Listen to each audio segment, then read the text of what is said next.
So this is the moment if you want water or coffee. We're about to start. Okay. So a very, very warm welcome. There are 3 organizations that have collaborated to put on this event. That is the Parliament of the World's Religions from the Southern California group. Dr. Joseph Prabhu and myself are on that committee, and the other members here as well who are also on that committee. And there is All Paths Divinity School over here. Many of us are involved in that as well. And here, Dr. Philip Clayton with his Towards an Ecological Civilization. So thank you all. And so before we get going, I want to invite Julia Bogani. Andre, if you would get up.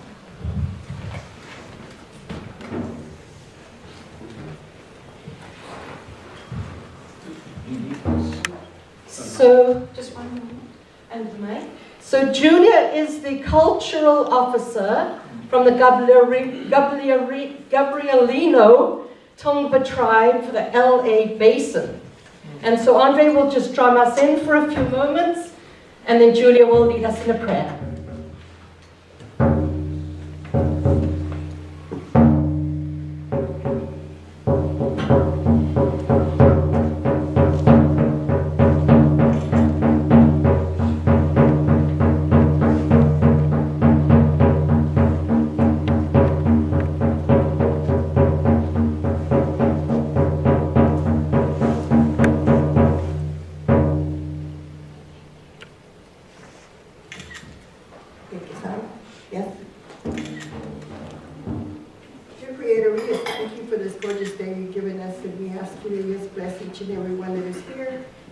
Traveling mercies and for allowing us to be here together to see what our future looks like and what we can do to be in your place the way you want us to do it. And yes, let us all learn together and coordinate together how we empower each other.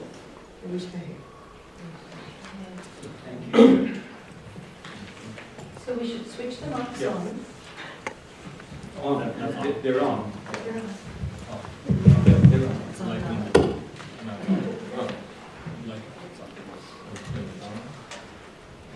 So we want to thank all of you for being here. For those of you that have driven distances to come here, we certainly appreciate that. And we're all here because we know this is a very important conversation. And so I would like to introduce the panelists here, but before I do that, I just wanted to give you an overview of our event together this afternoon. So there's several parts to it.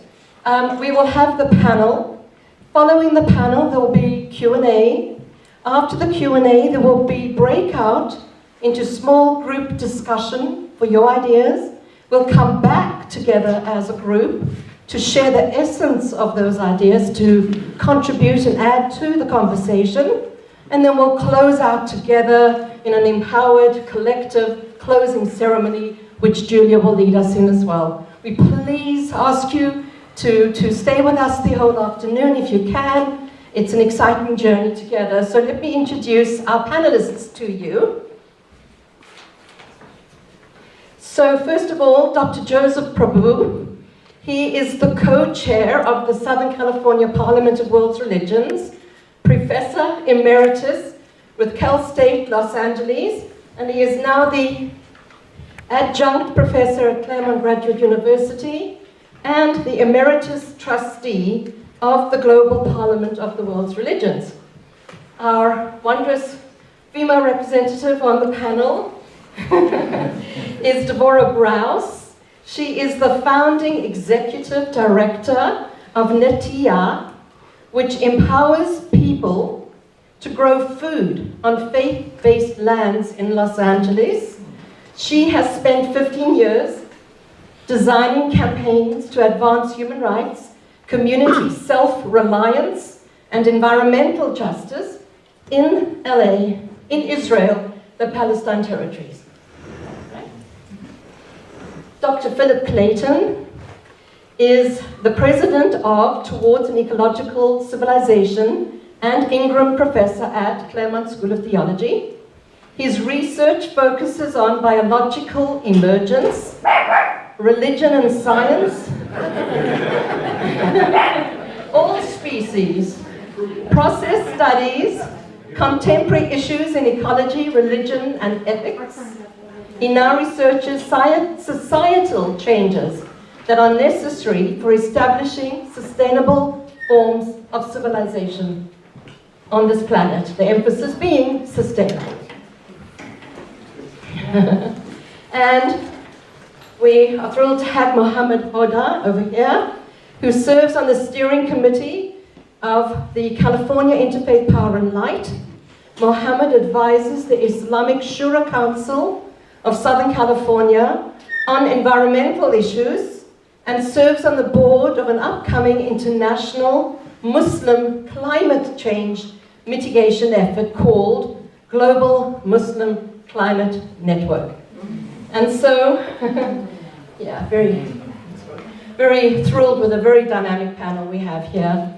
And most of all, we are extremely thrilled to have Dr. Professor, but he likes to be called John B. Cobb, Junior.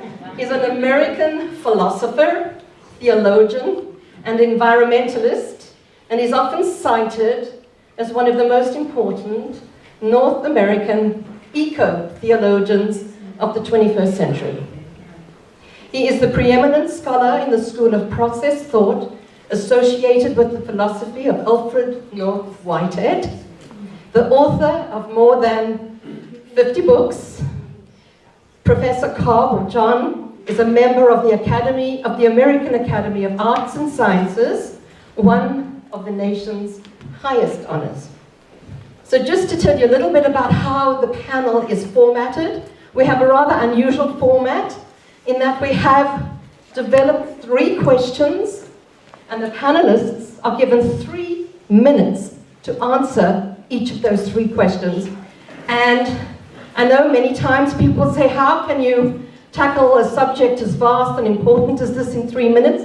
But we have found, we've had many of these panels. I think Phil has been on the panel, John's been on the panel, Joseph, members in this audience have been on our panels, and it actually works very well. It gets to be focused, it gets to be pithy, it gets to go to the essentials, and so we'll see how this evolves together this afternoon. So after those 3 minutes, which will be presided here by John, he'll be asking the questions. And then after that, it will open the floor to questions and answers. Again, when we get to questions and answers, we want to be sure, within the time we have allotted, that we allow as many people to participate in that as possible. So we'll encounter that when we do. And then after that, we will break into our small group discussions. So I'm going to hand it over to you now, John, who will take over. Well, let me add my word of welcome to Pilgrim Place and to this meeting of the Parliament. My activities in the Parliament have been relatively recent, and I'm convinced that it has enormous potential. And one of my interests is in emphasizing what we could do that would tend to realize that potential. So I have been allowed a total of 9 minutes. I think that's the same as the others, but I can use most of it at the beginning. And I want to set this whole event, what's going on in the Parliament, the notion of eco-justice, in a historical context. And you may be surprised that I begin with the rise of the social gospel in the latter part of the 19th century in the United States. This was a response to the industrialization of the big cities in the United States. But many of the ministers in those cities realized that they had been focusing upon a very individual understanding of salvation, and this was not very relevant to the actual needs of a lot of individuals. The problems were social. The exploitation of workers was a major problem. The mainstreamed Protestant denominations generally adopted the social gospel. It didn't mean you weren't interested in converting individuals, but you were interested in converting individuals in a way which would make them want to change the structure of society in the direction of justice. Now, the social gospel took a fresh look at the New Testament, or the Bible as a whole, actually, and they found that Jesus came proclaiming the Basileia Theou. I like to translate it, the divine commonwealth, but it's been translated and interpreted by the social gospel as the kingdom of God. So the slogan, the kingdom of God, building the kingdom of God, working with God to bring about God's kingdom, became a central part of this program. Now, how is that related to what we are doing? Once Christians began thinking that the most important thing was that they really make a difference in the lives of ordinary people in the country and the structures of the country, they realized they could do it much better if they worked together. So the ecumenical movement, beginning with ecumenicity among Protestant denominations, really arose out of this concern of the social gospel. So that was a federal or national council of churches, and there was also a world council of churches that developed out of this understanding of what ecumenicity would be. And in the United States, this movement about building the kingdom of God was an historically important movement. It led to the New Deal. I think the New Deal would have been impossible without it. It also led to the joining of the United States into the United Nations to avoid the mistake of having stayed out of the international life after World War I. And I think its final contribution was Martin Luther King. That is, the support of by the white churches of Martin Luther King was the last significant expression of the social gospel. Now, there were many reasons that this whole movement and the symbol of the kingdom of God faded from Protestant churches. I might say, incidentally, I think that accompanied the decline of the Protestant churches. Nothing has taken its place.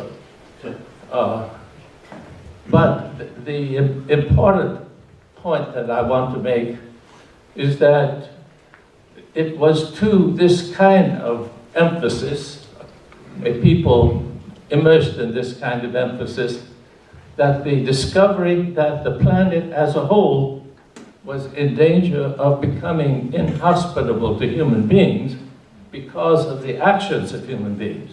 That is, that our civilization is unsustainable, came. In many respects, the World Council of Churches had been in advance of the United Nations in taking up critical issues. But on this one, the United Nations took it up in 1970, very soon. It was only a few years after it had become recognized by lots of people. But the World Council of Churches was not able to act so rapidly. And the reason for that was not that there wasn't a great deal of interest in sustainability, that was the key term that was used at that time, but that there were many people who, with good reason, were afraid that putting a strong emphasis on sustainability would weaken the concern for justice. Many people in the third world, whoops, here they go again, changing the subject, just as we are beginning to get a little attention to our issues. So the church, but also within the United States, people shaped by the social gospel were not happy about the idea of suddenly switching and focusing on the natural world instead of on the human world. It was in that context that the World Council of Churches came in 1972 to add to its previous commitment to building a just and participatory society, the word sustainable. And Nairobi, they worked this out. But clearly, justice came first, participation and sustainability. So there was no danger that in the church's appropriation of the goal of sustainability, the issues of justice and participation would be lost. Now, it's fine to have a complicated statement of what you're after, but when you have to say, I'm for a just, participatory, and sustainable society, it doesn't have quite the force that it said, we want to build the kingdom of God on earth. That had really carried immense. I grew up with that. I know how powerful it was. The other is more accurate, refined and careful, but it doesn't catch on. It works all right in the planning of big meetings and things, but it doesn't bring millions of people on board. The other term that we developed at that time, hoping it would be more effective, was Ecojustice. And that is the term that is being used here. I was the chair of the Southern California Council of Churches Ecojustice Task Force. That's what that, from about 1970. So ecojustice is a term that has been around a long time, and it is a kind of quick way of saying just, participatory, and sustainable, but it had a better chance. It has caught on more than the long expression, but it is still largely limited, I think, to church activities. It has not become a part of the public vocabulary, and it has not succeeded in resisting the fragmentation of the movement. Let me say just a word about that, because this is, to me, very, very important.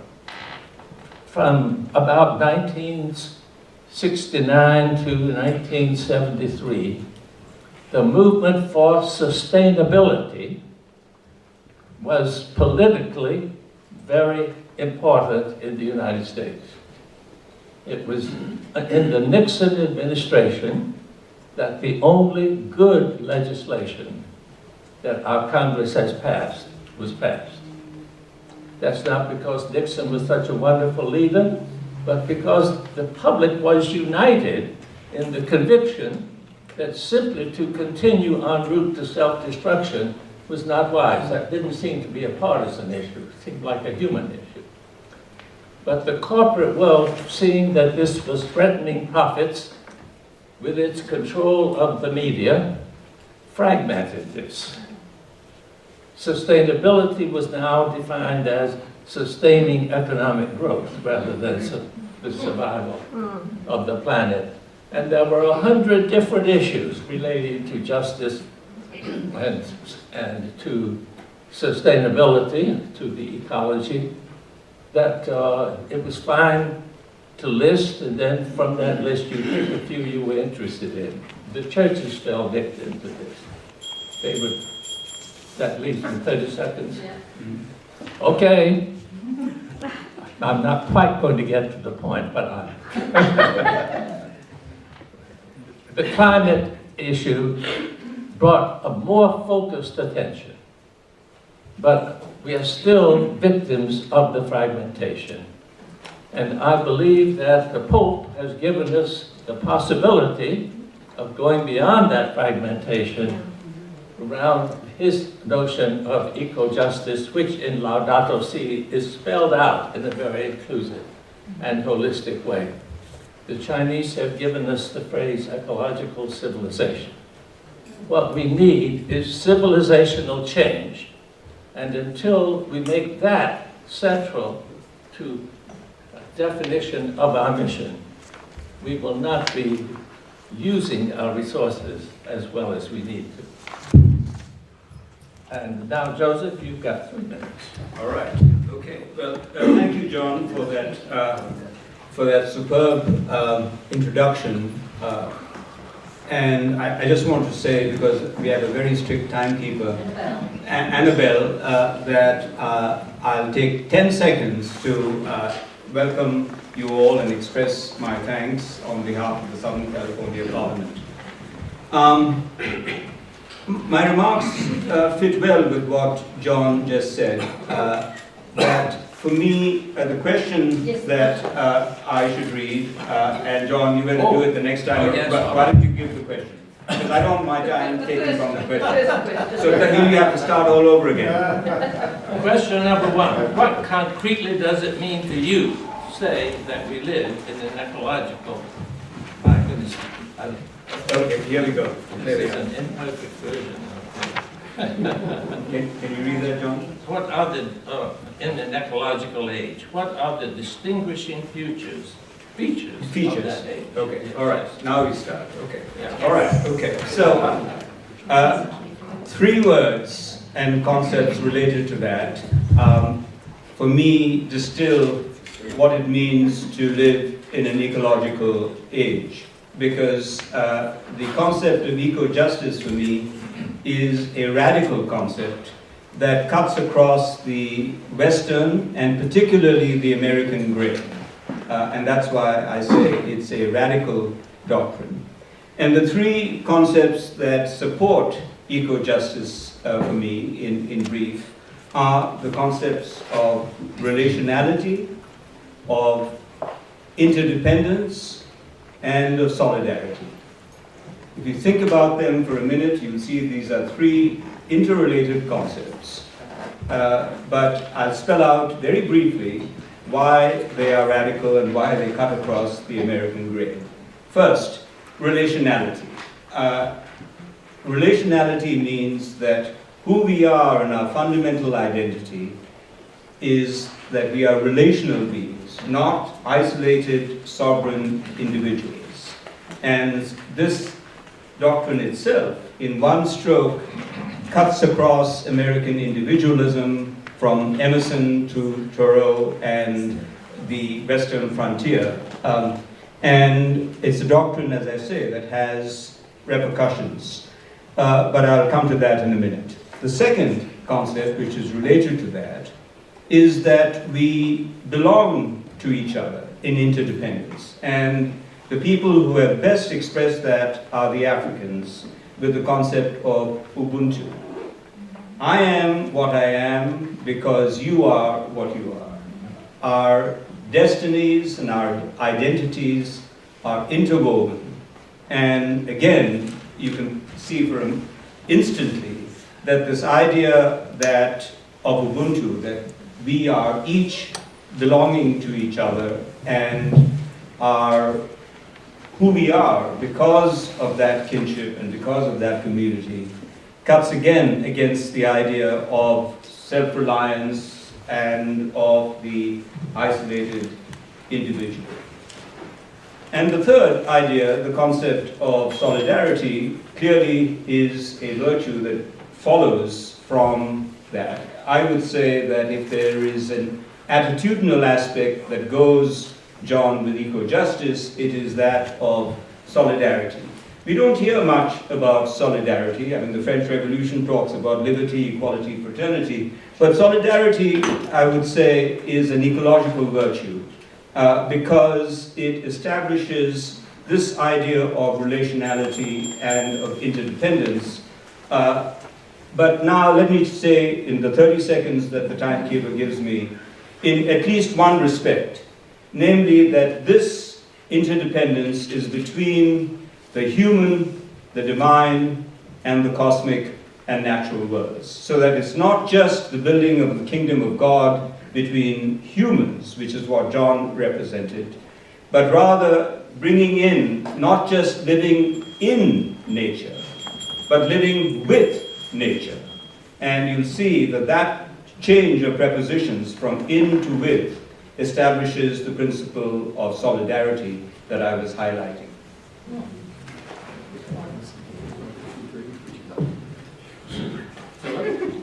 We all get 2 extra minutes though, right now? So mine should be really short because it's only 2 words. What does it mean that we live in an ecological age? We don't. That's your answer. We don't even come close. We live at the age of the Anthropocene. That's the age of the various geological ages where humans control. It means that not natural causes bring about a great extinction. That hasn't happened for 165 million years. But that humans bring about the extinctions. Perhaps as many as 70–80% of existing species in the world. Now, my students and I admit, we want to be deep ecologists and see all nature as equal.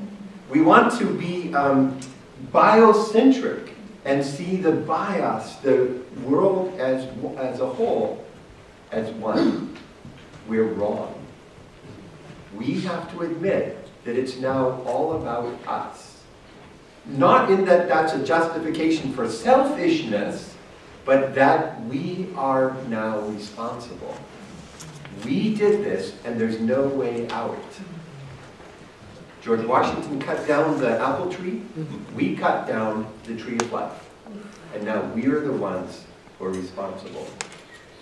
Well then, can we usher in an ecological age by our newfound responsibility and giving? Nope. We've set something in motion that will lead to a collapse. And we can't just move into a millennial age without the damages, without the consequences of what we've done. After that, might we live together in an ecological way? Yes. And what might, in closing, what might be some of the features of living in an ecological age? Just 3. First, ecology.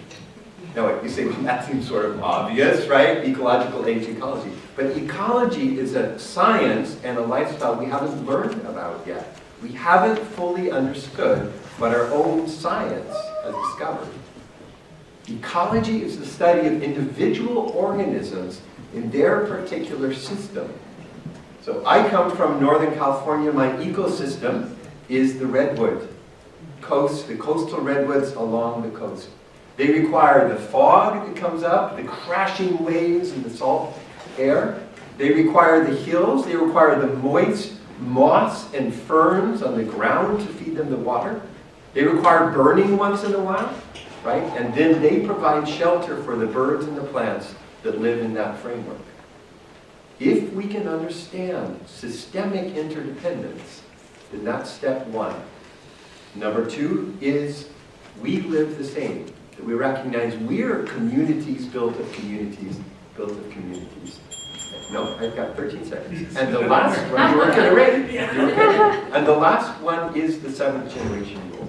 We act that history is also a symbol. 28. All right, Deborah, it's your turn to... I think it's already been said. I mean, interdependence and figuring out what our role in would you like, Deborah? Yeah. Sure. It's rested at the bottom, is it on? It's on. Yeah, Can you hear me? Yeah. I want to start off by saying that I learned everything that I know by being very alienated from the land. And so I grew up in New Jersey, didn't understand what would make a land holy, spent 15 years on the front lines in Israel, Palestine, and I was working with indigenous peoples who are being ripped off of the lands. And what I came to understand through that process was how we've lost our humility. We've lost our sense that there's something really wrong with expropriating land or with demolishing homes in order to take by force something that is not ours, something that belongs to God. And so for the past 25 years, I've been looking at what needs to happen to regain a sense of stewardship, of responsibility that comes from my Jewish tradition. What teachings do we have that will impel us not to keep practicing what is the same in order to keep it the same. Status quo is sustainability. And I don't think we have the ability to sustain the way that we've been going. I feel like the word is almost irrelevant because I don't know anyone who is not like burning out in today's culture or using resources without any thought whatsoever for tomorrow and what we're going to be giving to our descendants. We know what we got from our ancestors, but we have really lost sense of like how we need to be more mindful and more humble with the way in which we engage with the Mother Earth and the resource extractions that we are using to go through our days today, how we have to be more humble. So I suppose that in closing, I would say that one of the most meaningful things that I've come to understand is that walking barefoot in a garden and listening to the sounds of the trees is where we are able to come back into a place of balance and learn from the deep ecology, learn from the teachers that are around us, how we can have an influence on our culture and use the strength that we have to try to call for new methods of stewarding our lands and mitigating the use of the overuse of our limited resource pool. Congratulations. You didn't get She had it all figured out.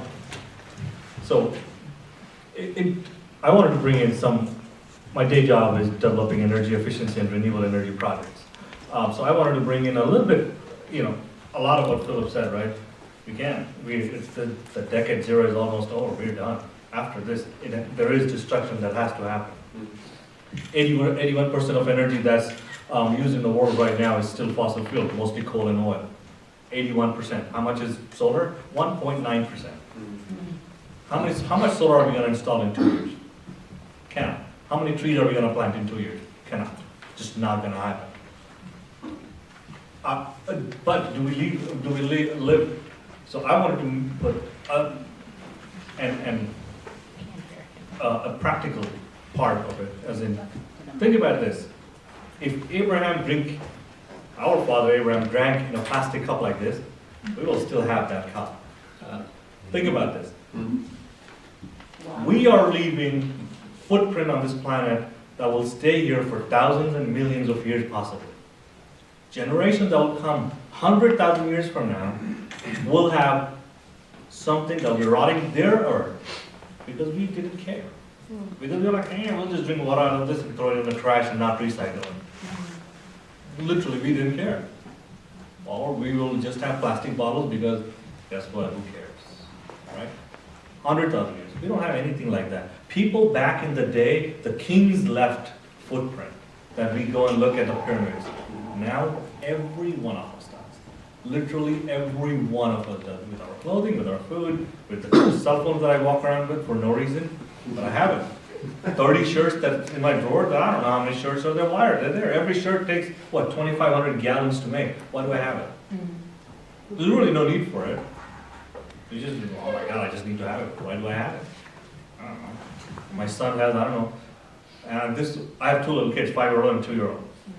Before, when they were born, the thing that I struggled with most, and when my wife had a baby shower, was that my unborn child owned more stuff than some family in Africa was dying of hunger. That's right. And I'll leave with this last point, and because I want to bring it back into the faith part a little bit. Imagine yourself, you're planting a small seedling in your garden, right? A little plant, whatever it is.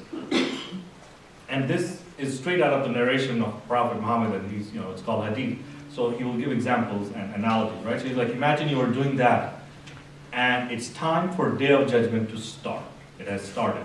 The hour has started, which basically means everything at that point will be destroyed. You will die, your family will die, earth will be destroyed, mountains will be small little grains flying around, everything completely done. After that, you'll be asked what you did with your life. And then it says, plant it. He says, plant that tree. He didn't use the example of pray. He didn't say anything. He didn't say, leave, go say, sorry, God. No, what did he say? Plant it. Why? What does tree represent? Food, hope, shade, life, right? Life exists because of it. Bees can go there, plants can go there, trees can go there. It cleans our air. Without tree, we don't exist. So he uses that example of basic environmentalism as the last thing you should do before everything is done. Thank you. Thank you. I get this picture, I understand yes, of course. That the oceans will have more plastic than fish in a few years. Every fish at this point has plastic. Every fish. Question number 2. Select 2 or 3, I think it's... Select 1 or 2. 1 or 2. Time is too much. This one was incomplete. Okay, select 1 or 2 of the most urgent, contemporary eco-justice issues. What resources are there within your faith traditions for addressing them? You want me to start, John? Yes. Did everyone hear that? Do we need Oh, to I'm repeat it? so sorry. No. Sorry. I'll try it again. I can find it. I have it in 2 versions, neither of them complete. Select 1 or... Much better. Here you go. Is this one complete? Oh, okay. Select 1 or 2 of the most urgent contemporary eco-justice issues. What resources are there within your faith tradition for addressing them? So John, very quickly, in an ecological spirit, can we take each other's surplus seconds to respond? Okay. Joseph, your mic as well, please. Okay. A mic. All right. Oops. Yeah. All right.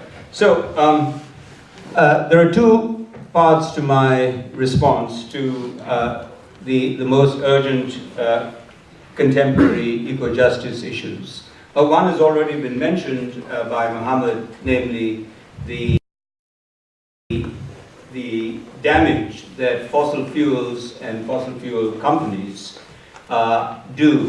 And it is estimated that some 8 companies, I won't name them all, but you know who the bad guys are. Some 8 companies are responsible for 15% of the carbon in our atmosphere. Just 8 companies. And in fact, much of this damage has occurred after 1988, when scientists brought global warming and climate change to the public. So my response has 2 parts. One, a more practical idea that, of course, we have allowed, because we still live in a democracy, these corporations and these companies to wreak havoc with the environment. And, but that, in turn, leads to a deeper issue. I should mention that I'm a recovering economist who studied at one of the finest institutions of economics in the world with the Nobel Prize winning economist Amartya Sen. And so it is appalling to me as an economist, and I haven't quite recovered, that the whole nature of economics as a science has changed so radically over the centuries. The word economics means the nomos, the care, the law, of the oikos, the household, the neighborhood. And that is how Aristotle, and then all the way up to Adam Smith, who was professor of moral philosophy at the University of Edinburgh, well before he wrote The Wealth of Nations. That was how economics was thought of, together with what passed then for ecology and ethics. These 3 disciplines, even with John Maynard Keynes, was formed a tripartite method of instruction. So, but the point of this is that with the radical change in the self-understanding of economics, we have moved a long way away from one of the greatest political economists. And I'd like to cite his words, because his influence is not as great as it should be. He did influence Gandhi, one of my heroes, and Tolstoy. But John Ruskin, in a book that Gandhi translated into Gujarati, there is no wealth but life itself. Life including all its powers of love, of joy, and of admiration. That country is richest, which nourishes the greatest number of noble and happy human beings. I needn't proceed because, how much time do I have? 5 seconds. 5 seconds. Yeah, because instead of that holistic idea of life, we have made money and the marketplace our gods. The false idols who have in turn empowered these corporations that have wreaked havoc with the environment.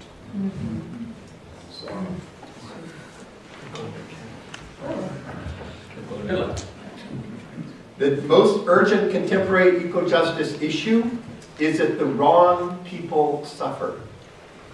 The wrong people suffer. The ones who did not create the problem in the first place are the ones who are suffering it. The ones who are in the regions where the crisis hits the worst are those who didn't create it. And they have the fewest resources to mitigate the effects. Right? Think about Haiti, when there's a hurricane, how much, or even Puerto Rico, how many resources are there? Now, but Manhattan says we'll put a 40-foot high wall around the island. We'll be fine. Resources. That is the greatest injustice. What holds for the rest of the world doesn't hold for us. Limitations for them, no limitations for us, called exceptionalism. And the other injustice is that we don't have the right notion of justice any longer.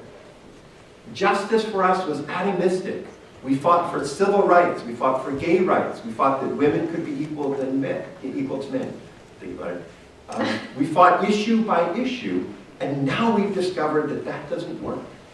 It is no longer possible to think of individual justice issues separately. Eco-justice means systems thinking, process thinking, the combination of all. So what are the resources of my particular tradition of Christianity? Pretty meager. The New Testament is highly individualistic. The sin problem is understood mostly as your individual sin, and not as the systemic side that I just emphasized. John's right. Social gospel movement, great! Finally we got social and gospel into the same sentence.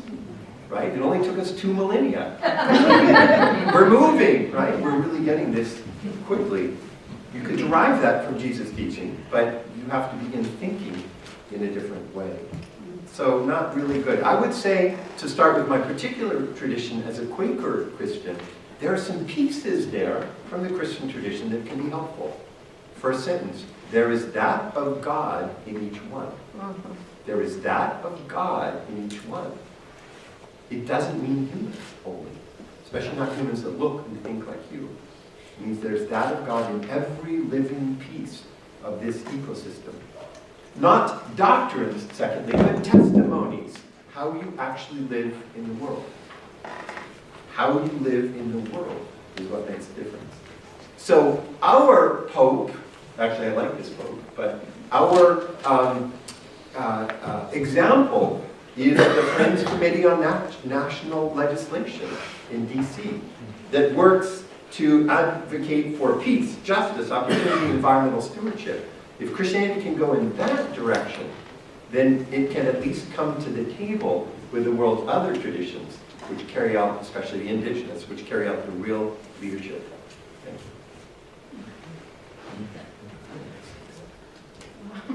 you. You didn't get a bill. I mean, you folks are wonderful. Yeah, this is, we don't do those.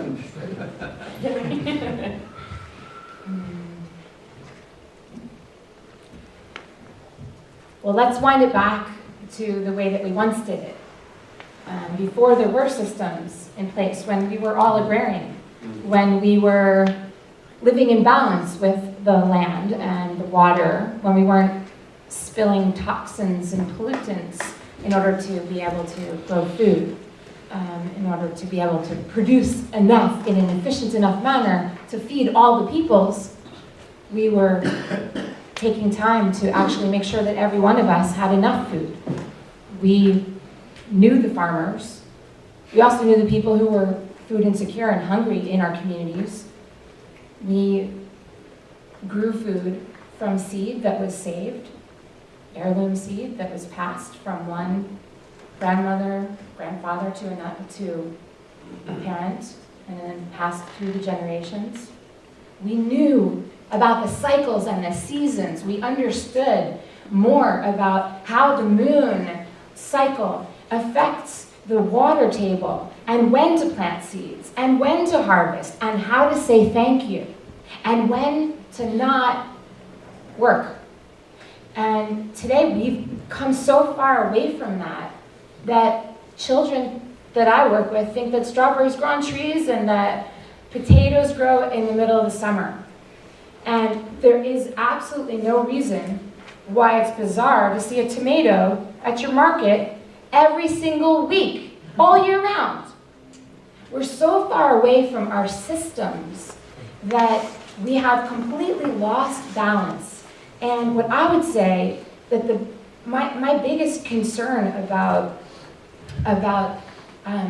the way in which we're leading our lives today is that we're trampling on systems that used to provide for balance and harmony and enoughness for the entire community. We've lost a sense of that in order to provide for the few. Profits for the few.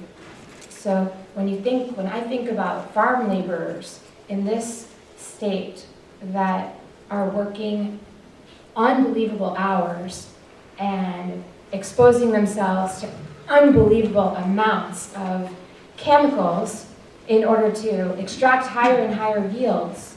They go home at the end of the day and cannot afford to put food on their table. So they stand on long lines to wait for handouts of whatever any churchgoer would give them. And oftentimes that food is not something you'd want to put on your own table after a Sunday blessing. So the quality of the food is soaked in all kinds of stuff that you wouldn't necessarily want to say a blessing over. It's not something I would want to give to my children.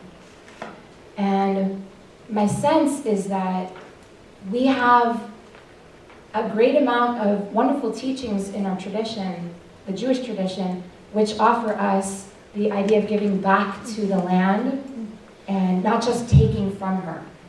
And the biggest one that I'll leave us with, many of us know about the Sabbath and practice the Sabbath every week. I'll leave us with the idea of a sabbatical for the land once every 7 years, the Shemitah. And I think that's the biggest gift that we have in the Torah. So that once every 7 years, we stop farming. We think about whether we're doing this right. And if we're not, how we can recalibrate and do things better.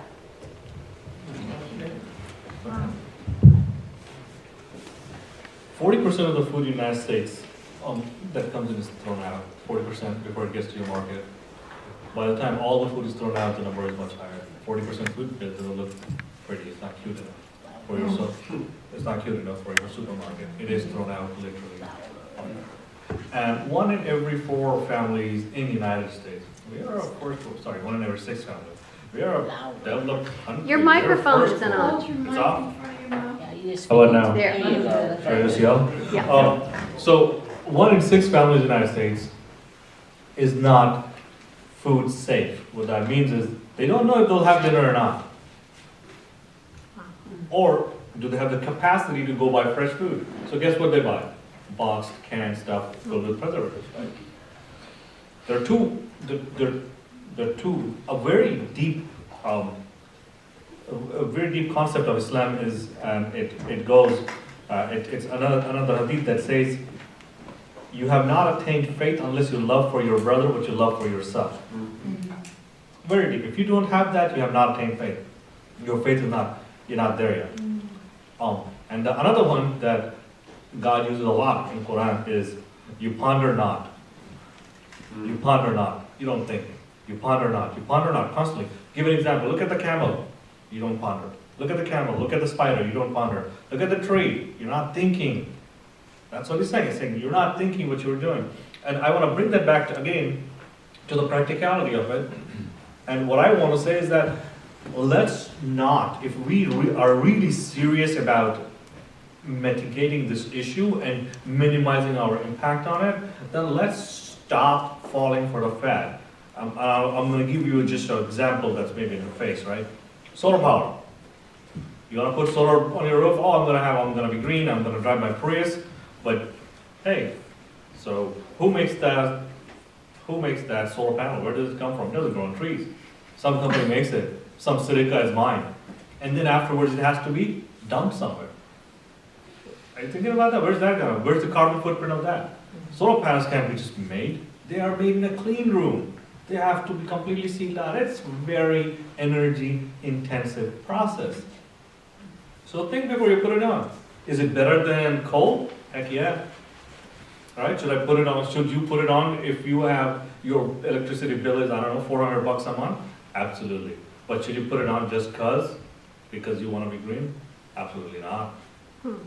Where is your Prius? Okay, you have a Prius, great. But there's a battery pack in it that has to be dumped somewhere. Where's that going to go? Who made it? The shirt that you're going to buy, do you really need that shirt? Again, back to the shirt. Do you really need it? Unless we stop falling for the fad, start pondering on what's really happening, and start doing things like put a vegetable garden in your backyard. Kill that lawn. There's no need for it. Put a garden in it. If you have trees in your house, put a fruit tree. Put a fruit tree that's accessible from your front yard, and put a sign there that says, grab an apple. If you're not doing that, then we're not really serious. We're just fatting it out. Big deal, right? The other day, What's up, G? The other day, Pilgrim Place was putting solar panels on a roof and cut down a tree in order to get more sunshine. If they trimmed the tree, that might be good for the people. If they cut down the tree, like when they were moving the space shuttle, how many trees got cut? Come on, 80-year-old tree. Come on. What challenges and opportunities do you see in building interfaith coalitions or networks around these issues? How specifically can the interfaith community bring healing to a broken world? And I'm sorry, could you hear me? Did that come through? It didn't come, no. I'm One sorry. more time. Maybe this I forget about these little things. distance louder. All right, now, I'll shout you. What challenges and opportunities do you see in building interfaith coalitions or networks around these issues? How specifically can the interfaith community bring healing to a broken world?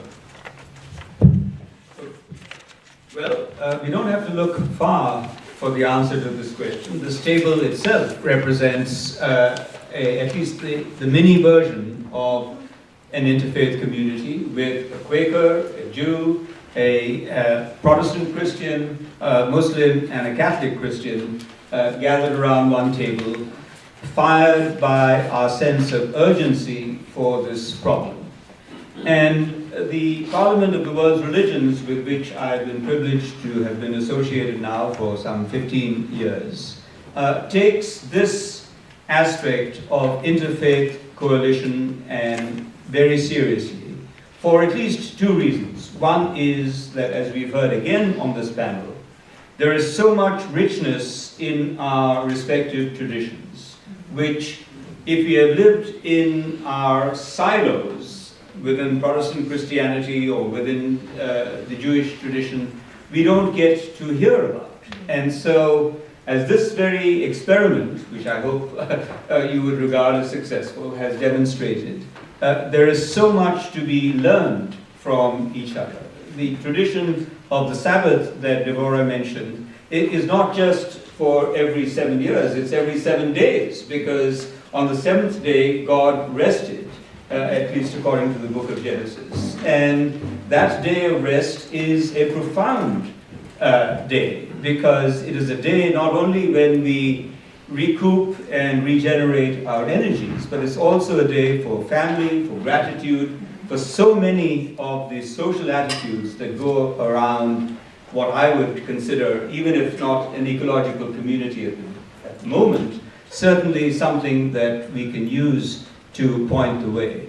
So that the Parliament has sort of taken this idea very seriously, that we as a global community need to move beyond our religious denominations, our nationalities, our narrow boundaries, in order to cross those boundaries to learn from each other. Because, as is obvious from this very panel, so many of the problems that we face in a global world are indeed global problems, and no one culture and no one nation and so in spite of the contrary rhetoric that one hears from Washington, the fact is that these problems require the global community coming together to address them in a serious fashion.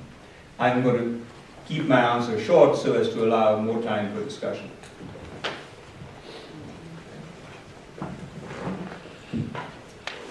Challenges. There's so many challenges. I think I'm all right, but if anyone has trouble hearing me, let me know. I think we're okay. Thanks. Let's not talk about the challenges. They're so obvious to everyone in this room. How about the opportunities? We list just a couple. The opportunity is recognizing the limitations in our own religious traditions, like mine. Like the limitations of a traditional Buddhism, which isn't an engaged Buddhism. The flip side of that is positive. To recognize, to have the humility to say what I don't have in my tradition. I remember being in a Zen temple and learning how to just be present without judgment. I remember having the chance to meditate with my Hindu brothers and sisters. In Hinduism, it's actually brothers in this case, and to think about being a part in a whole, which is Brahman. In China, to recognize that here's an understanding of heaven, Tian, human and nature, in a single triangle. Do you understand? Our opportunity is about what we don't have, about the humility. Briefly then, some other opportunities that we have. First, the problems are global, so our religious involvement must be global also. You can't be a Southern Baptist from Georgia and solve global problems. The problems are global, our involvement must be global. Second, the younger generations aren't congregational people anymore, by and large. Jewish, Muslim, Christian. So you've got to stop thinking in terms of congregations as units. It's true, by the way, in the Jain and Hindu temples in the U.S. But spiritual but not religious, is a shared home across the world's traditions. Third, we, religious people, are the world's largest grassroots movement. So get off your butts and work together. And finally, we are by definition about changing lives. So how specifically can we work together as an interfaith community? First, bring healing to ourselves. Take the log out of your own eye so that you can see clearly to take the little splinter, to help your sister take the little splinter out of hers. But what is Christians doing? We're fighting over the sexual preferences of our priests and pastors. And the world is saying, where are you on the front lines holding hands with brothers and sisters in different traditions? No, it's all about homosexuality. Second, we need to be a family and eat together. To eat our dinner together and to fast with Muslim brothers and sisters during the day. We need to show interdependence with each other. Have you done Muslim prayer? Have you touched your forehead to the ground? whatever tradition you're from. And finally, tikkun olam. We need to own the challenge of healing the earth.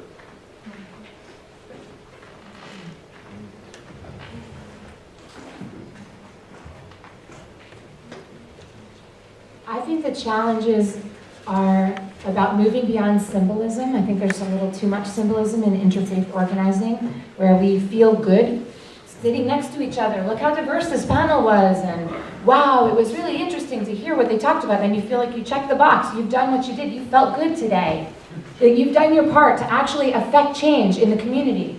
So I want to say that I think turning it upside down, that's what's called upon us as Jews to do this month, for the entire month of Adar, is to turn it upside down. That means not feel good, to really feel uncomfortable.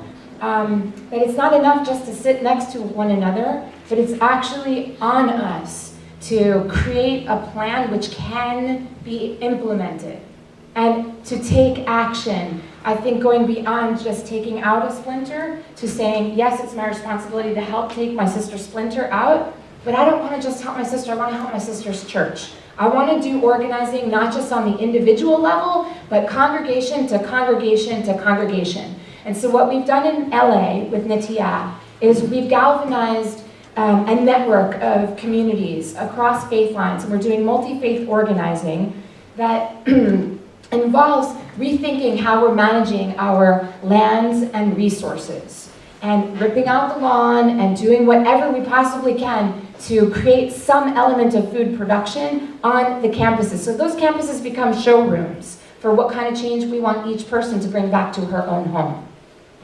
And I'm not going to say that it's been easy. When I put the emphasis on the feel-good piece, like for 25 years, I've seen that that gets in the way. And that the justice movement is really the antidote to the kind of interfaith feel-good piece. That when I was organizing with Israelis and with Palestinians, the thing that became incredibly real was when we would create facts on the ground. When you step out of the dialogue rooms, that you are discussing high-level conversations about what needs to get done, and you get out into the field together. So I want to invite us to take this conversation also to a place where we can envision actually doing more of these, not just a once-a-year event that feels good. So on October 26th, Netiya is calling the faith communities to come together at USC, and we're having a food, faith, and field symposium. And I think that's been a clear metaphor for so many of us, that it's really tangible. Even if you have just a window box with some south-facing light, you could be growing some food and nurturing some connection back to the Mother Earth, and coming together in community to learn about how other peoples are doing that as well. I think it's time for applause. No, there's not.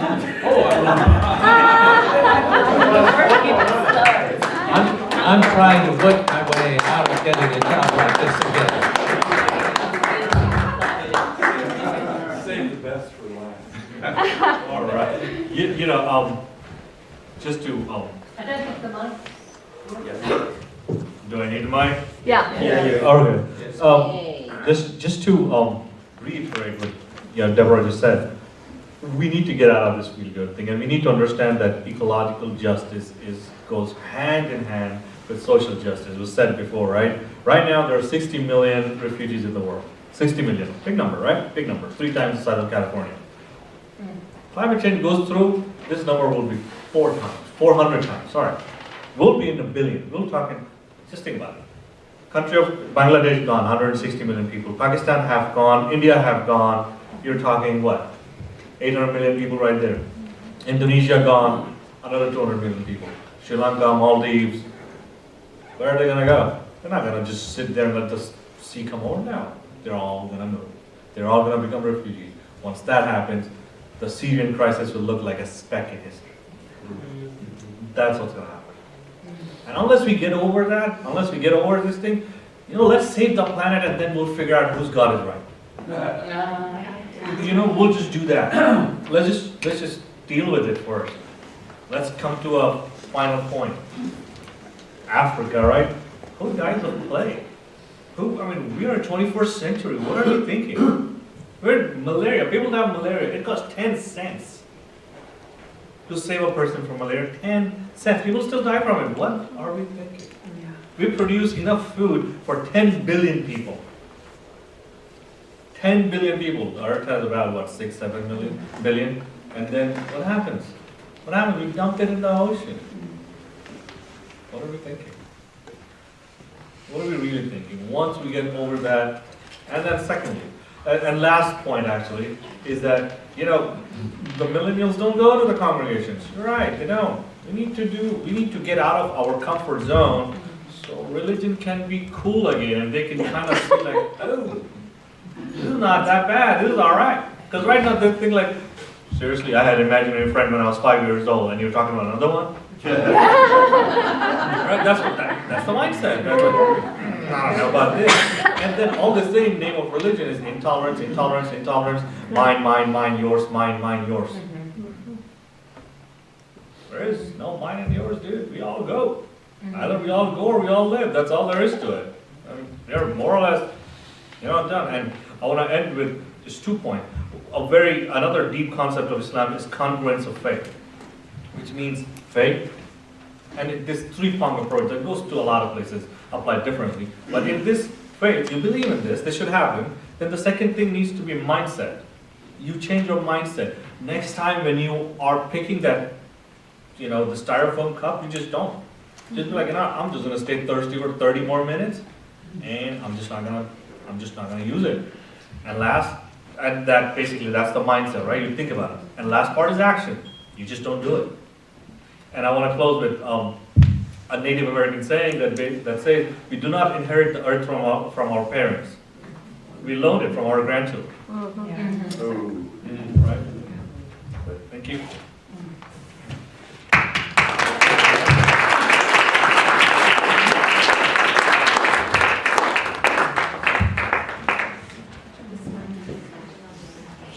Thanks for very gentle panelists here. Yes, so most definitely another round of hands, certainly for the tremendous wisdom and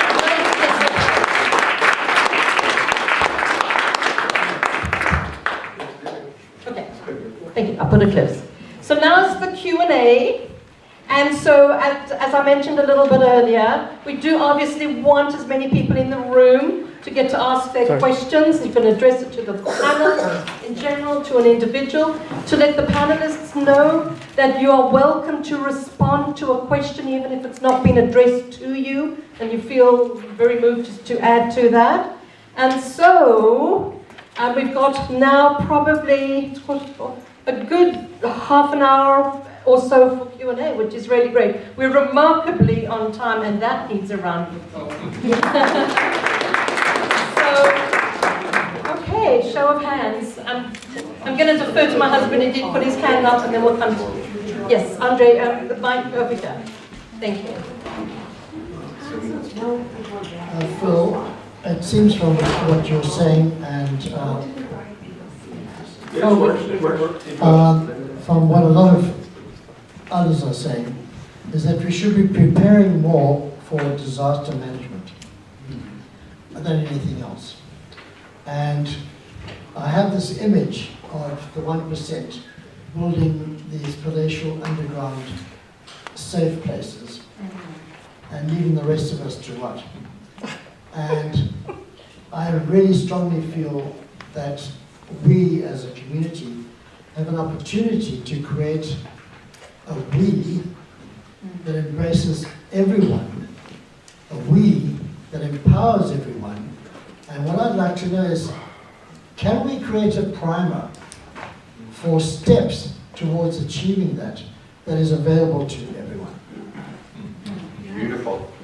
I just said maybe you want to limit us, yes. Maybe you'll limit us to 90 seconds. We'll do 90-second responses so we get to circulate. If you give a professor, it takes 5 minutes to clear his throat. And we have bells and... So I think Andre actually offered us 2 points. The first one is preparing for collapse, and I say no. It's going to happen anyway. Boston says we got 200-year storms in 1 month apart. Yes. So now we're going to do X, Y, and Z, right? What we need to do is prepare the bridge from the present to the future. If there's civilizational change coming, as John said, then we should talk about what it will look like afterwards, and then build the bridge backward to say, what should we be working on now? When I teach seizing an alternative, we have to go out, the students have to go out and get their hands dirty planting. That's where we actually have to make the difference. And then the second one is how to get a guideline. Think, if that's our goal, what do we have to do today to know, to be prepared? We have to know how to do agriculture, crafts, homes, and lifestyles with minimal energy. Lack of communication. Do you understand? So the prep now is to think, what do you plant now that it will blossom when the collapse is past? Anyone else on the panel want to add to that? Shall we move on? Jennifer? Yeah. That's straight out of Torah also, that the reason for planting the tree. Yeah. You plant a tree not for yourself, you plant a tree for the recipient 70 years from now. And in fact, there's another piece of Torah that reminds me, you may think that Jews and Arabs are always clashing, but our texts are like completely enmeshed. This idea that it is forbidden to live in a city without a garden. It's actually forbidden, and that if you happen to be planting a garden and the Messiah comes along, continue planting and then greet the Messiah. Yes. Thank you. There and then you're next. Martin or Ruth, one of the two.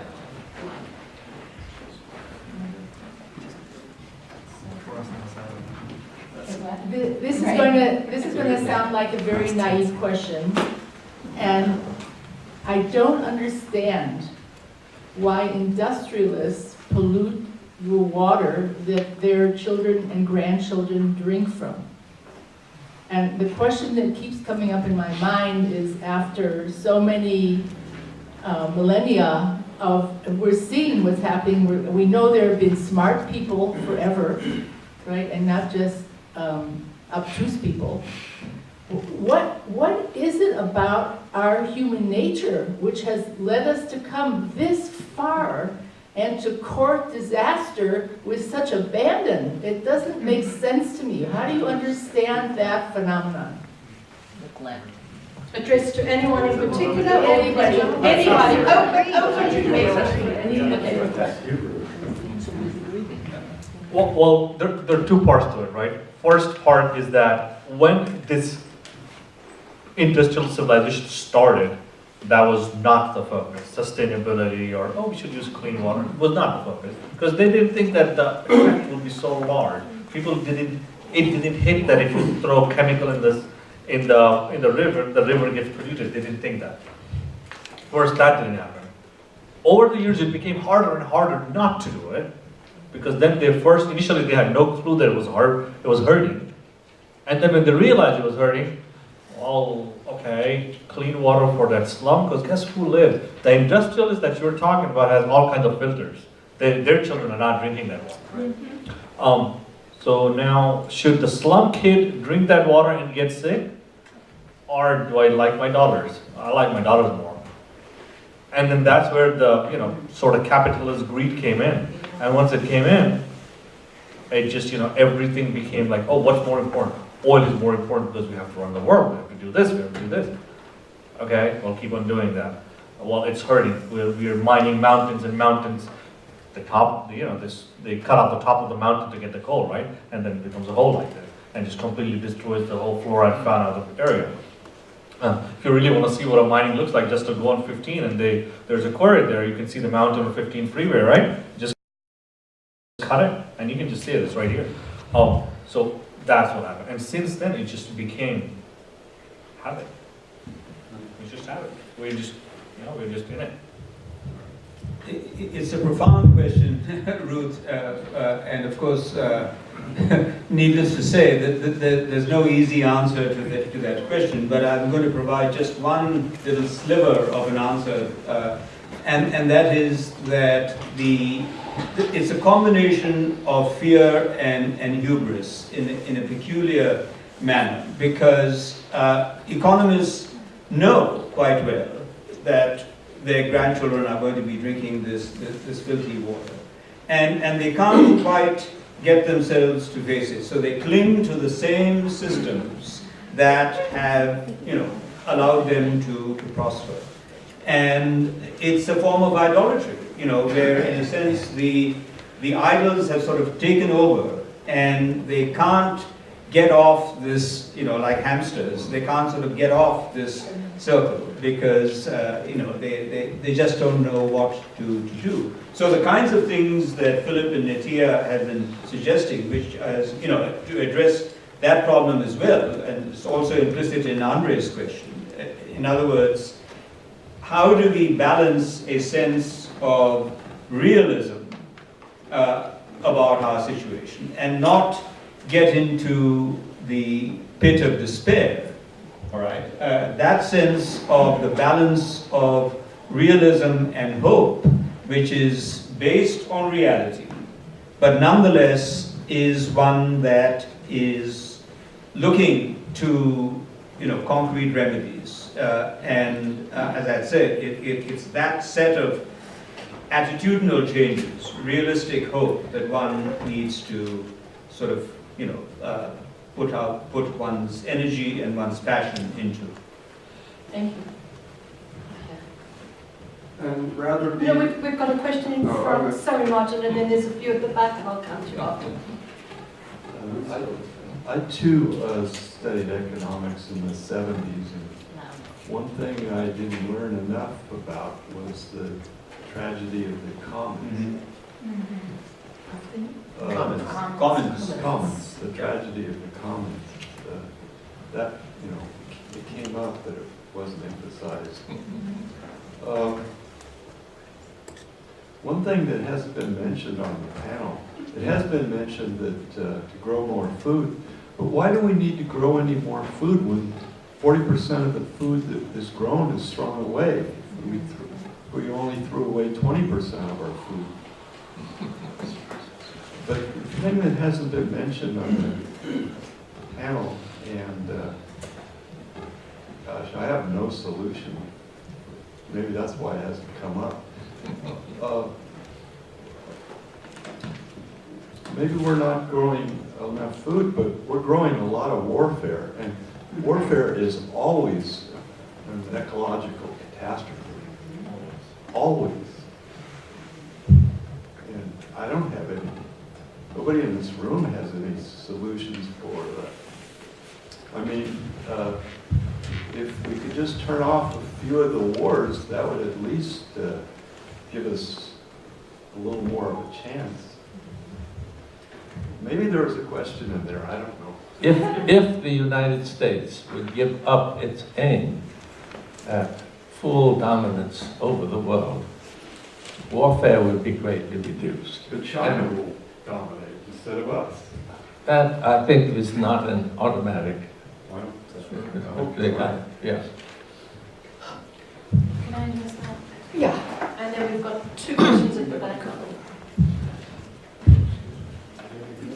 Why grow food if 40% of the food is going into the food stream? I think that we want to break dependence on these companies that are growing food for us and being so wasteful and so destructive in the process that they're destroying the air and the water and the land. If we're growing food for ourselves, then we learn how to do it from the people who know best. And so when I was in Israel, Palestine, and I was working with indigenous people who were dry lands harvesting, the Bedouin, they were being kicked off of their lands. The lands were being sprayed with toxic chemicals in order to give a clear message. This land is not yours. We are going to war over this piece of land. We're going to fight with you until we reclaim this piece of land for our own, because it's holy. So how do we break that apart? I think the only way to do that is to start farming so that we connect again to a sacred cycle that right now we've completely lost touch of. The people who are warring over it have no connection to the sacred. Just to add to that, another reason is that supermarkets have pretty food because we want to buy pretty food. Simple as that. That's just supply and demand, right? When we grow our food, when I grow my carrots, they don't come out all, orange and pretty. They are not. They are crooked. They're really all crooked. My eggplants are huge, and my cilantro sometimes looks purple because it doesn't have enough nitrogen, right? It just happens, but does it matter? No. My kids still love and go out and they'll pick a lettuce up and start eating it. Guess what happens? Their food doesn't need to be pretty. Right. And not just that, they can go to local farmer market and be like, you know what, I'm going to help this little mom and pop who is running a small farm instead of, whoever megalomaniac who's growing it somewhere. And places like Mexico, where there used to be forest and now avocado trees are there, they're messing up the whole ecology of that place. Or Indonesia, where forests have been, it has been deforested for palm oil. For palm oil, it will stop. Because guess what? We are growing our own, so there's no supply. There's no demand, so the supply goes down. So we will waste less food.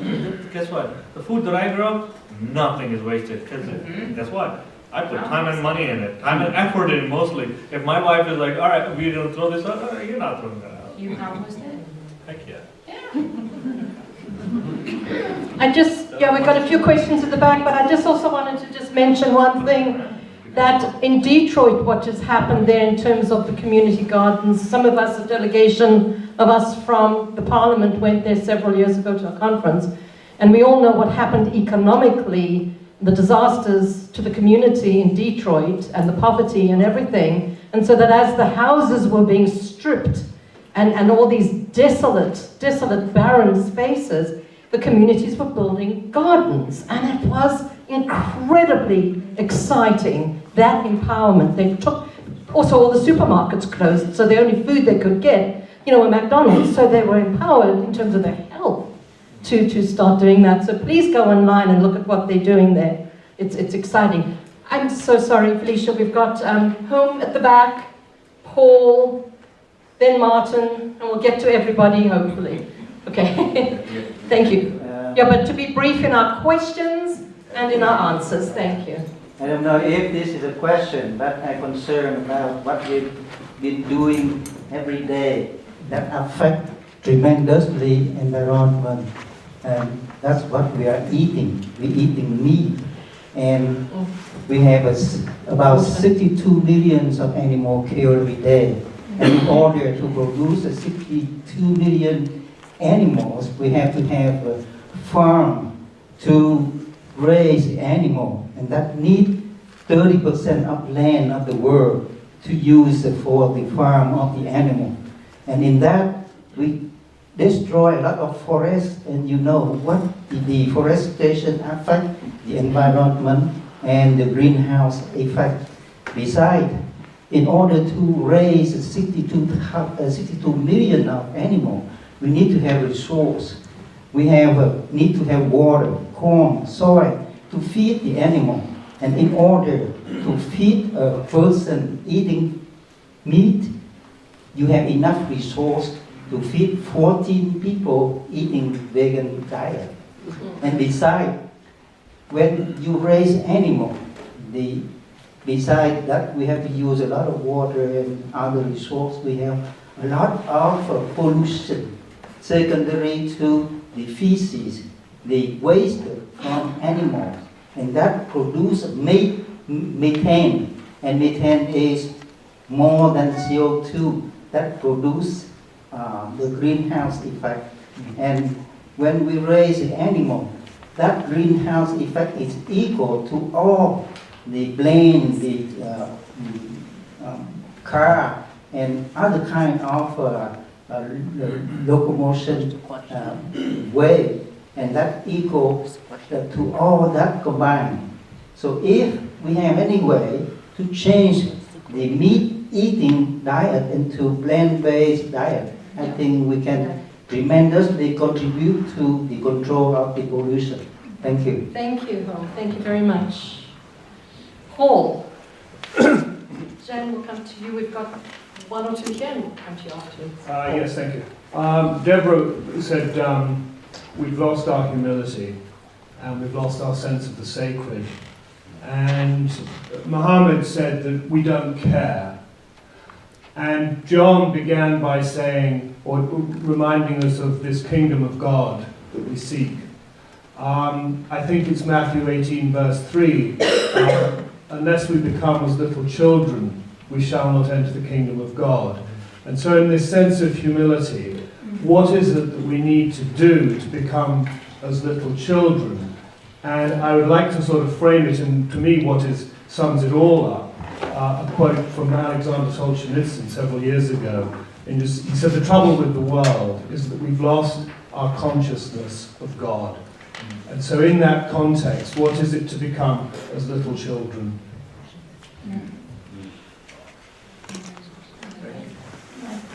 I'm not sure if it's on. I think it's on. No, it's on. Hi. Love this question. I think we have to learn from the children.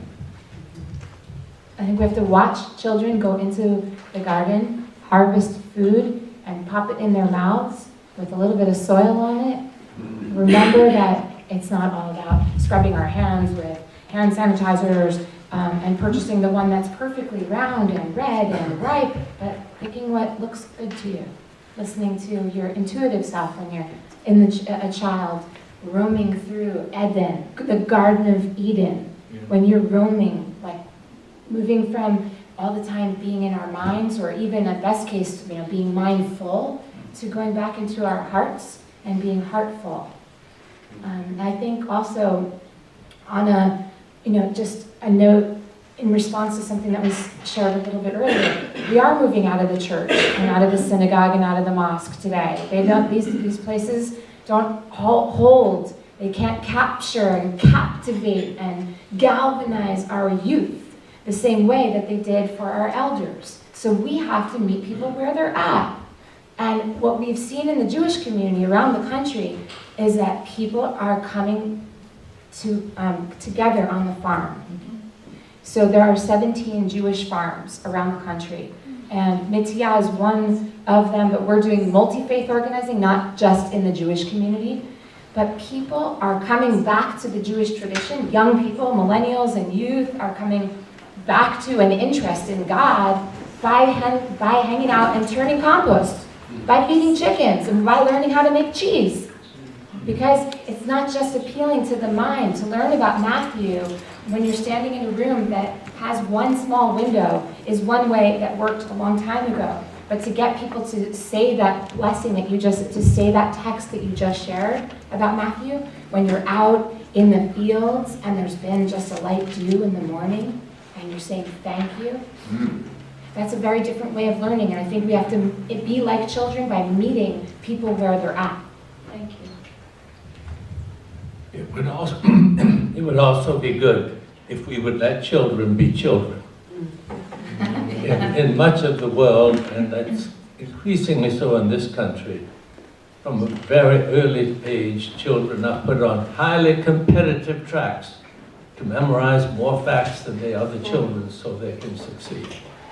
We deny many, many of the children of the world the chance to be children. I want to just add to what Devorah said about children. Because I have two little kids, right, 5 and 3, 2-year-old.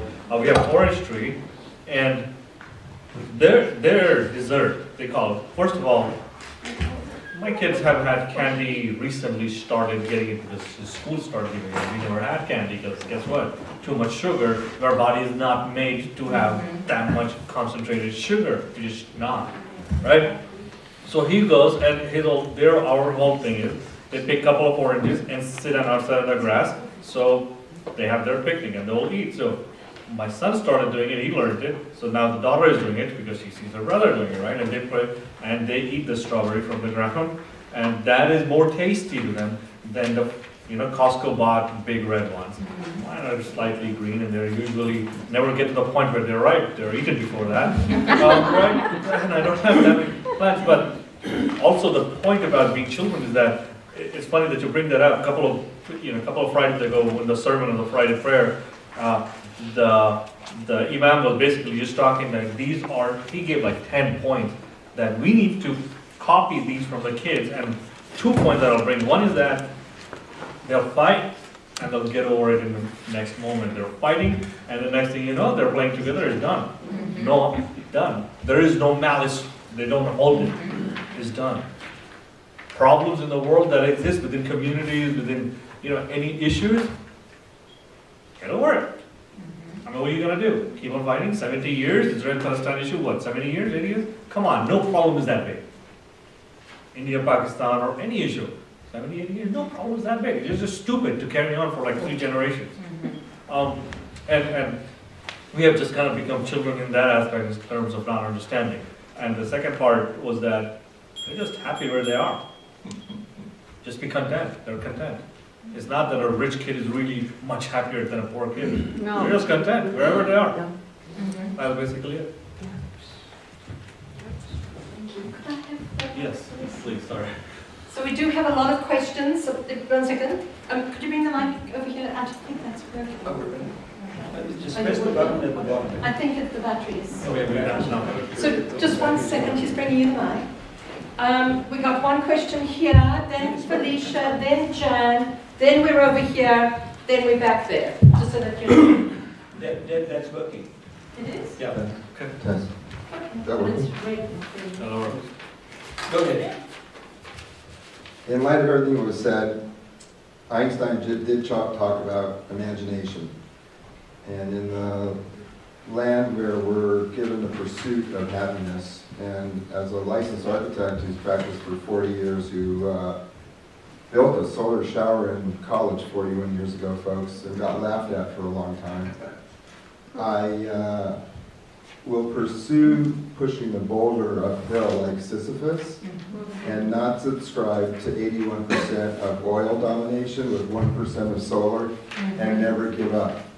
And I think, especially with what Paul said, there's a lot to be learned from kids. So I want to ask John, and also to be positive and not cynical, in having the toughest building code on the planet, we save the most lives in natural disasters. I know it's a matter of time before we have an earthquake. But our energy codes and our water codes specifically are aimed to actually be the best stewards we possibly can be in elemental recycling and utilization. It's a longer conversation. I want to ask John, so we're doing the best we can from the inside sort of trenches of architectural practice professionally. What in China can we learn from the people going from the cities back to the rural areas, John? I know you've spoken about that, and I'm fascinated by that, and I do think your work in Korea and China are going to do a lot to steward ourselves into another era. A little bit, so short answer. Sorry. Yeah. China was copying the United States in agriculture or rural development, as in so many other ways. And there was, of course, resistance in China, but we were able to help the resistance, and the Chinese government now has adopted the policy of developing the villages rather than bulldozing them down in order to make all the land available for industrial production. So along with that, then there has to be a policy of making life in the villages more attractive. And there are lots of things that can be done. And I haven't known how much the government was doing, but the fact that 2 years ago, for the first time, more people went from city to village than from village to city is an indication they are doing things.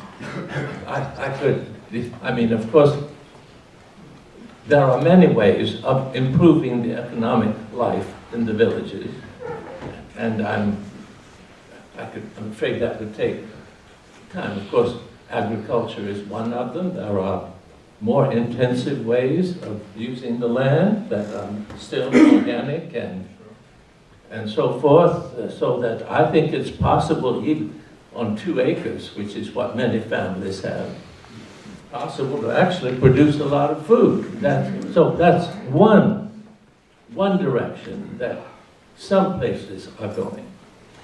There are now hundreds of eco-villages in China.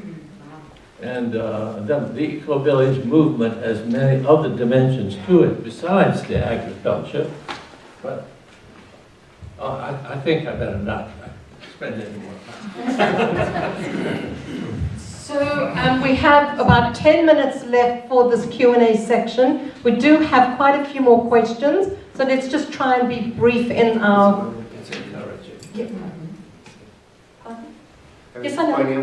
I know. No one's mentioned the population, of the human population, as a serious concern. And I would think that over 7 billion people on the face of the earth is a concern. And it's not a concern because none of you mentioned it or just didn't think of it. So could we just think about it? We will respond to it, but I feel, if you don't mind, there are people, and I will get to you, but certainly let that important question marinate. So Felicia, you're next. Also, you next, then Jan. And there's 2 here, 1 there, and then we'll talk about population. If we can be succinct, we can get as many in the time we have. This is our community effort now. Hi, and thank you. I wanted to ask John Cobb a question.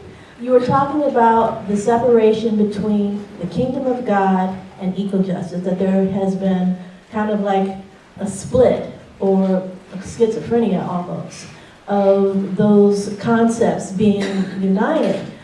I wanted to speak to why that has happened within American Christianity specifically, because I understand that it's there, especially when we have a tradition and the concept of stewardship, which is exactly what that is, that if you have resources, that it is your duty as a believer to use those resources wisely and to take care of your fellow man, or to at least think about your fellow man. And is there anything going on right now to try and reunite that? Because it seems like the world has taken that concept from us, and it's not theirs. It started in the church or amongst believers. Well, the ending of the language of the kingdom of God, virtual disappearance of that from the churches, has a variety of explanations. One of them is that the neo-Orthodox theologies were very contemptuous of that whole movement. And another, of course, is that the whole kingdom of God development very much focused upon human society in separation from the natural world. And another great weakness of the social gospel was it didn't deal with racial issues to any significant degree. I mean, there are a lot of, if we have time, we can see there were many, many limitations, and they piled up, and so that just got swept aside. My point was, we have not found a way to replace it. Now, I personally think that the Pope gives us a chance. And I think that the Chinese, with their ecological civilization idea, gives us a chance. And I'm hoping that we can find a term which can unite us. And we can all say, yes, we need to have an ecological civilization. Now, there are 1,000 things that need to be done in order to move in that direction. It's not excluding any of the issues, but we all have the sense we're working for the same thing. That was the great thing about the Kingdom of God movement. We don't have it, but I think we have the chance of having one, so I'm hoping we'll seize it. Could I just say a quick thing? I mean, obviously John has sketched the historical importance. I don't think language in religion and theology matters a lot. And the notion of kingdom these days is a reactionary concept. The idea of a commonwealth, the idea of something that engages not just humans, but as I've said, the natural world is, I think, a far more promising theological concept than the concept of kingdom, which has hierarchical and monarchical connotations which are not useful in our present climate. What about community? What about what? The word community. Well, that doesn't have quite the same hierarchical idea that kingdom does. Community. There's no monarch, right? Yeah. Community. Community. Yeah, or the Commonwealth of God. Yeah. Yeah. So we need to be mindful of time if we all to get our questions in. So Jan, please be brief in your response, and of the panelists as well, because those that have been wanting to, I would like them to have their chance as well. Two very, can you hear me? Yeah.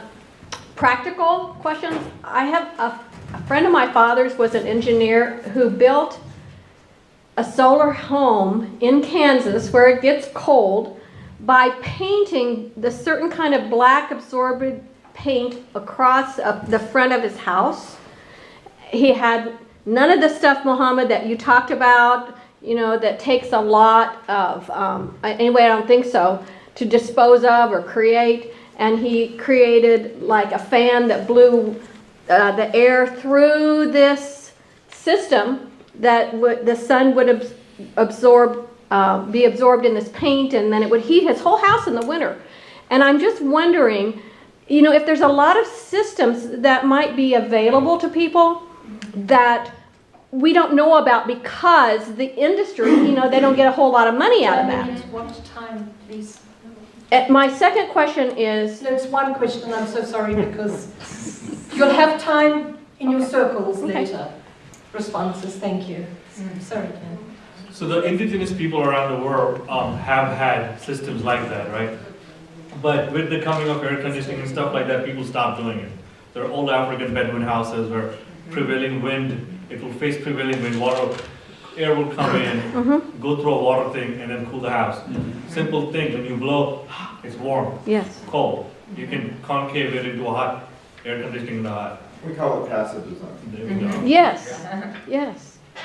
It was prevalent in the 70s. Yeah. We need to celebrate the indigenous She's had wisdom. a hand up for a long time. You've had your hand over here, one person here. I think it was you, David. Yeah, you. Hi. I wanted to ask about your thoughts, any of you, on the introduction of technology into this debate, especially on a theological level. I think it's done a huge amount to change the way all of us relate to the world around us, each other, social media, and our mindset. These great ideas are coming from a place of faith. And so much of what I see is so much cynicism. And if you would take a moment to speak about that. Of where we can go in this. Can I do your question together and we'll see if we can...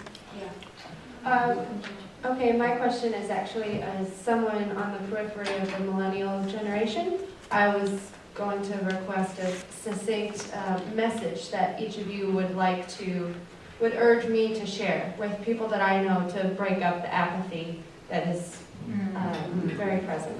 I think let's save that as a closing question, because if we to go through the panel, but that's a great one. Yeah, I think we should probably end. Well, I have one other millennial question back there as well. So if we could answer, please respond to the question here about technology. Well, but just one response. Part of doing our part in helping with this is that technology can help us slow it down maybe and recover from it faster. Okay, so it's not going to stop it, right? So it's becoming smart cities, smart meters, smart water, smart grid, smart solar panels, right, connecting to each other so you provide your neighbor's house, stuff like that. So technology is part of it. And when we get into discussion, we can talk about it more in detail. I can take it there. And did you have a question? That's correct. And we'll come to you, I haven't forgotten. We do need to be brief. One there. Then we're going to go to population briefly, and then we're going to end with the question at the back. Good, the last question, and then we'll end with the millennial question. We'll see. Okay, and that's all we have for this time together. Thanks. So, my question has to do with models that would be useful for us to build on. Several of you mentioned them already, but it seems to me that the best models, in a way, are in the pre-agricultural past of hunters and gatherers. And for many millennia, this was in fact much more sustainable white lifestyle. We know that. And yet something's happened that we think the agricultural model is the one perhaps that we are into forever. Is that true? Or are there models that we really ought to be pursuing that are working, that we can expand in our consciousness and in our work? In other words, a kind of evolutionary anthropology of what models are really going to work in the future. I don't think it's hunter-gatherers. The problem was not agriculture, it was the separation of farm and city. When you look at civilizational rise and fall, it was usually because more people wanted to congregate, there's that word, in the cities, and then you had that overconsumption that we see mirrored today. The Mayans had the big cities and the temples and exhausted the farms until there was nothing left to go. So I would say the farm without the priority of the city. And could you address the comment about population? I think you did mention it earlier. I had a brutal answer to that, which is Gaia, she adjusts. And if the Earth won't carry 8 billion people, she's going to adjust things. And we have the evidence. You know, they said that 1 million deaths in Africa this year due to direct and indirect results of climate disruption. Can't fool Mother Nature. What was the first part you said? We had what in Africa? Gaia. Gaia was the first half, and then the population pruning is already happening. If there's 1 million deaths in Africa this year, direct and indirect results from climate change, the injustice is it's not the folks who caused it. I just want to add one comment myself personally, is that maybe my accent indicates I'm from South Africa. I have an 87-year-old mother living in Cape Town dealing with the water crisis. And obviously there's some very serious management issues, there's ecological issues, all kinds of issues. But from that positive aspect as well, there's an incredible community rallying together to support each other. And that has been extraordinary to see the measures people have taken to reduce their water usage. It's very serious. It's going to be most likely the first city on the planet that's going to run out of water. The dates have been pushed forward. I believe it was meant to be March, now it's meant to be June, because there's just aren't rains coming and it's been mismanaged. We're hearing that there are waters under the city that were built hundreds of years ago, but the point I really want to make is what's happening at a community level, how people are supporting each other.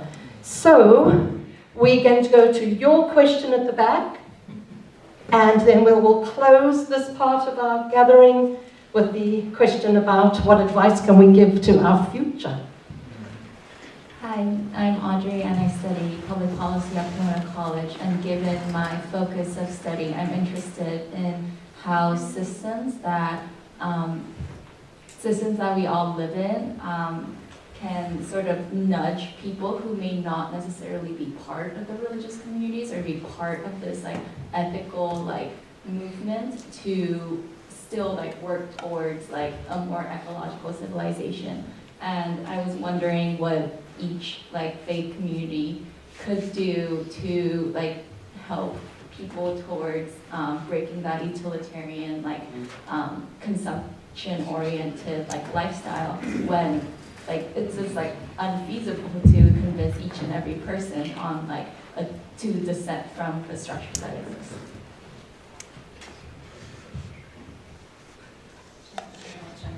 All right. The religions are famous for recognizing the sacred nature of things, not the utilitarian value, whether our oldest peoples, the indigenous peoples, who recognize the sacred nature of the mountain, the river, the farm, the ocean.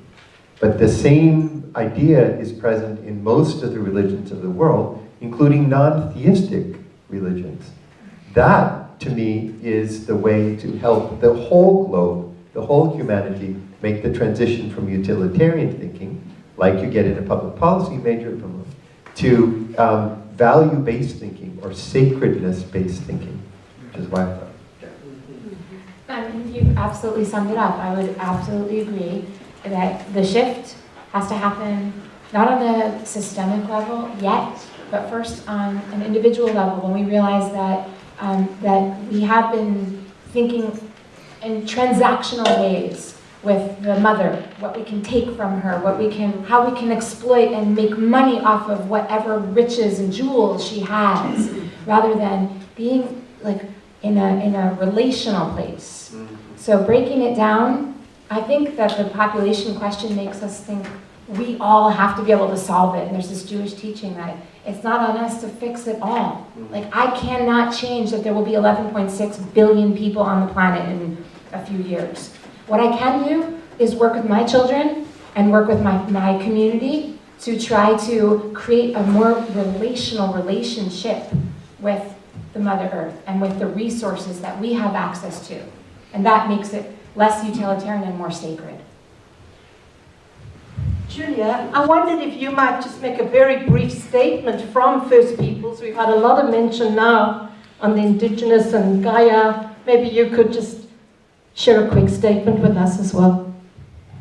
So the latest thing that one of my cousins says is that when we look at the earth today, that is a reflection of who we are. So we need to change that reflection so that we see the positive and see a better place. Because as long as the earth is falling apart, it's a reflection of how we as humans are falling apart.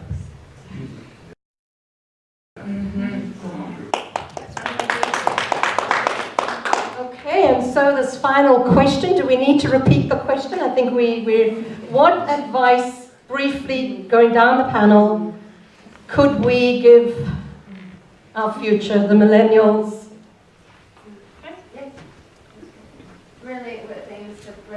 Really in an aim to break the apathy, because we have the facts, science, we know what is happening, but to get people to care. We've just discussed a lot of it, but maybe we can distill it. So not to you, to millennials. You have challenged our hypocrisy. You have pointed out that we have beliefs and buildings, but not lives that reflect them.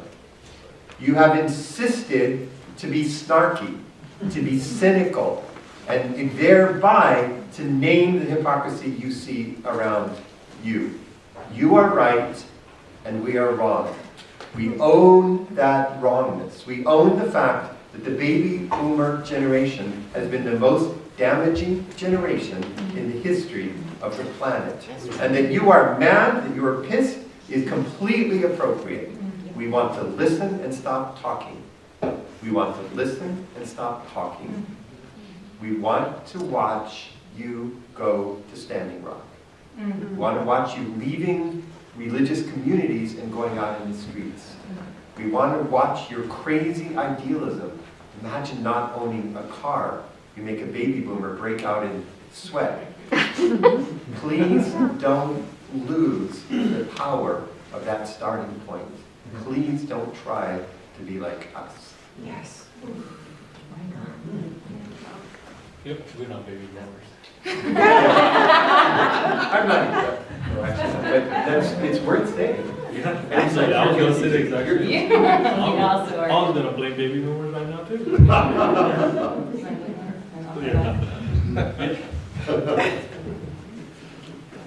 There, at the time of the prophet, there was this kid who was sent to fight the Romans because they were attacking and they were coming in, so he was sent. He was 17.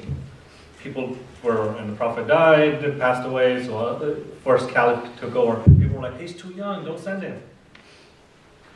Oh, but the caliph was like, the prophet said it. Decided on a 17-year-old to lead the army. The 17-year-old is going to make the change, and he made it, right? With the gun debate, right? With what happened in Parkland. And take charge. Enough of this bull. You know? Take charge. That's it. We cannot do it. We didn't do it. We haven't done it. We will not do it. And most of the people who did it will be gone. You are there. My kids are going to be there. Take charge. That's it.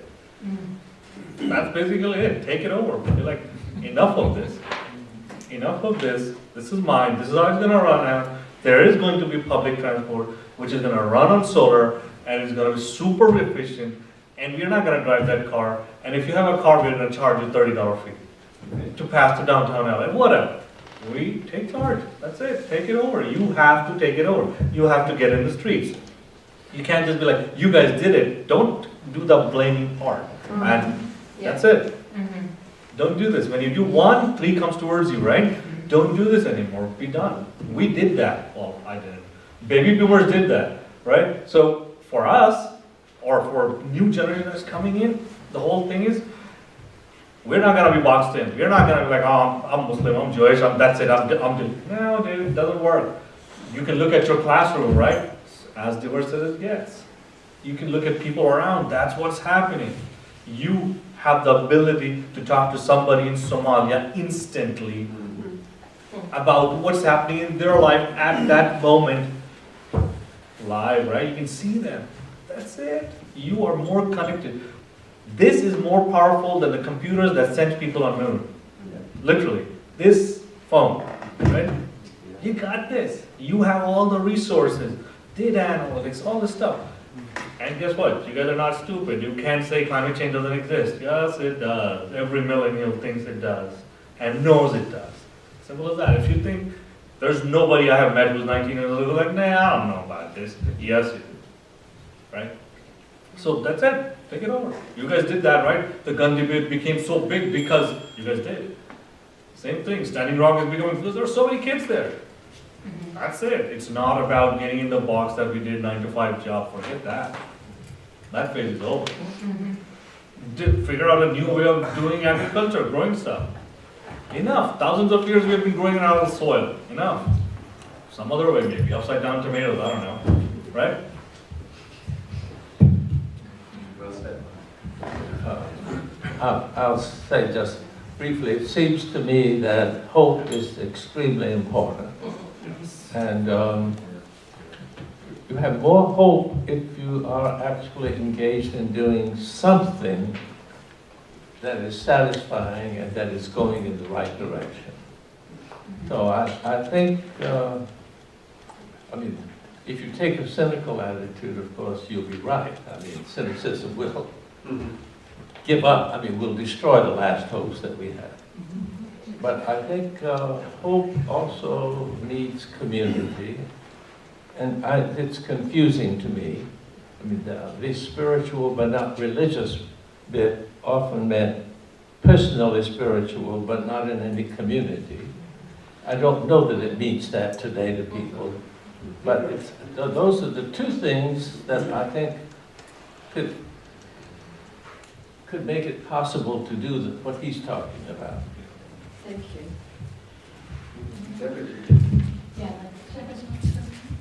No, I just want to add to John's idea of realistic hope requiring community, which hasn't always been, I've had some exposure in the Parliament through the spiritual but not religious community. And as I say, it's a new experiment which we welcome and look forward to. But there is wisdom, contrary to what some of my other panelists have said.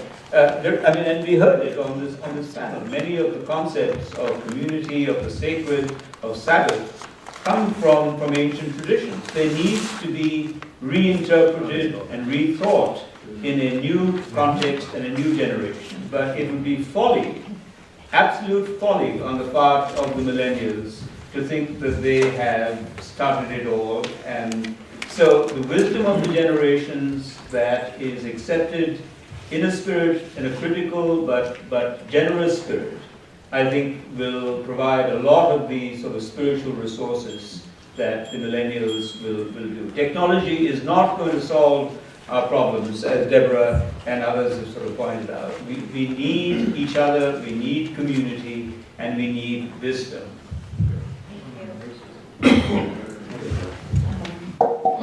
So she should, woman, as a woman.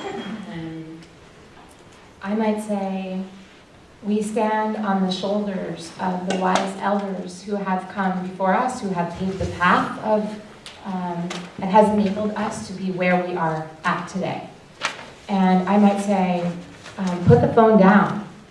Put the phone down and get real quiet for as long as you are able, and ask yourself what you want to leave for your grandchildren. One question. That's it. Wow. So thank you all so much.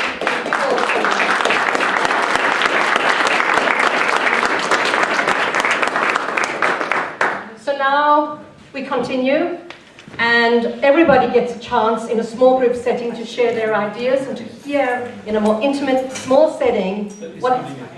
Can we just please, guys? Sorry. We're all techy. So we're going to be breaking into our groups right now. If you look at your wristband, you have a band with a number on it. If you look at these pieces of paper circling the room, starting with number 1, 2, 3, 2, I don't know where 3 is, it's not sequential, 4, 3, so it's a little zigzaggy, but find your number, take a chair, and make a circle. You have a facilitator that will tell you what's going to happen. You will have this discussion for half an hour, get some water, but you have half an hour with this discussion. We'll come together, we'll hear everybody's ideas, and then we will greet and say goodbye to each other. Thank you. One is over there.